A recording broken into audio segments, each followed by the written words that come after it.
37वां प्रकरण शिव का शाप और वर पाना। इसके उपरांत अधा शिव के समीप गई और कहा कि हे पुत्र, मैंने अपने 2 पुत्रों को तो मार्ग बता दिया, उन्हें जो कुछ कहना था सो कह चुकी। अब तू भी अपने पिता का समाचार कह कि तूने किस प्रकार अपने पिता का दर्शन पाया और किस प्रकार उसकी पूजा की। यह बात सुनकर शिव जी चुप रह गए और मिथ्या तथा सत्य कुछ भी न कहा। तब अधा बोली कि वत्स, तूने मौन धारण कर लिया और मिथ्या तथा सत्य कुछ भी नहीं कहा।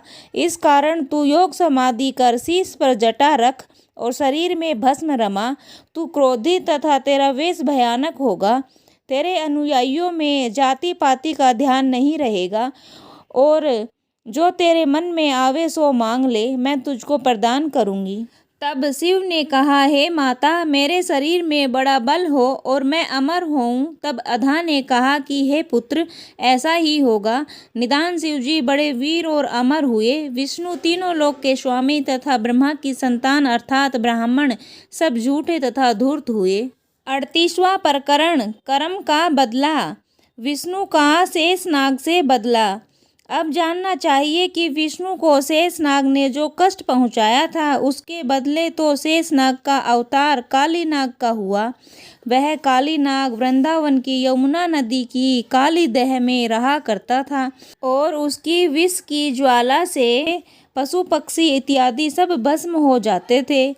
जब विष्णु ने द्वापर में कृष्ण का अवतार लिया तब काली नाग को नाथा और अपने पुराने बदले को पूरा किया और फिर प्रबल होकर शेषनाग की छाती पर अपना आसन जमाया। इस प्रकार बदला कभी किसी का नहीं छूटता। 39वां प्रकरण विष्णु का ब्रह्मा को आश्रय देना। जब ब्रह्मा को माता ने शाप दिया और जब उनको जान पड़ी कि हमारी संतान द्वार द्वार पर भीख मांगती फिरेगी, तब वे अत्यंत दुखी तथा मलिन मुख होकर विष्णु के पास गए और कहा कि भाई, आप बड़े भाग्यशाली हैं कि माता आप पर दयालु हुई। हम तो उसके शाप से नष्ट प्राय हो गए। हे भाई, माता का क्या दोष है? यह सब अपनी ही करनियों का फल है।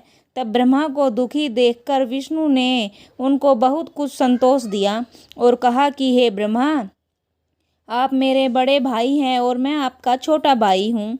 मैं आपकी सेवा तन मन से करूँगा और जहाँ कहीं तथा कीर्तन होम और यज्ञ संसार में मेरे नाम से होगा सो सब ब्राह्मणों द्वारा ही होगा। ब्राह्मण बिना कुछ न होगा। जो ब्राह्मणों को प्रसन्न करेगा उससे मैं प्रसन्न रहूँगा। जो ब्राह्मण को दुखी करेगा उससे मैं दुखी होऊंगा। विष्णु से यह बात सुनकर ब्रह्मा अति प्रसन्न हुए और उन्हें निश्चय हो गया कि अब हमारी संतान सुख पावेगी और प्रसन्नता पूर्वक जीवन व्यतीत कर सकेगी।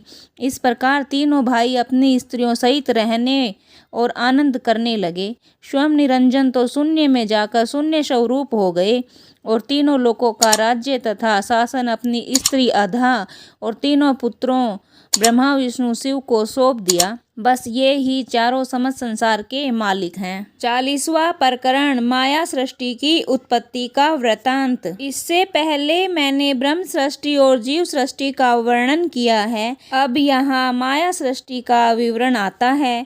माया सृष्टि का सृष्टा स्वामी निरंजन है और इस माया सृष्टि की उत्पत्ति, स्थिति और विनाश सब कुछ काल पुरुष द्वारा हुआ करता है। ब्रह्म और जीव सृष्टि का कभी विनाश नहीं होता, पर माया सृष्टि को इंद्रजालियों के सदृश काल पुरुष उत्पन्न करता है और फिर समेट लेता है। जैसे भानमती की पेटारी में से सब सामान निकलते फिर उसी में समा जाते हैं, यही अवस्था उत्पत्ति तथा प्रलय की है।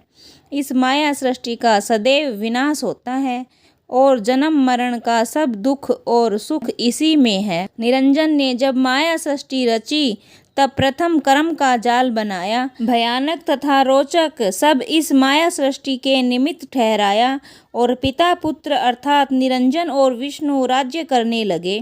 निर्गुण तथा सगुण अर्थात निर्गुण निरंजन जो परमेश्वर व खुदा कहलाता है और सगुण विष्णु राम कृष्ण इत्यादि सशरीर अवतारधारी परमेश्वर की पूजा सारे संसार में होने लगी।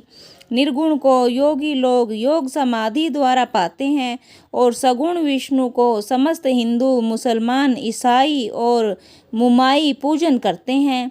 यह माया सृष्टि सदैव बंधन में रहती है, उसका छूटना महाकठिन है।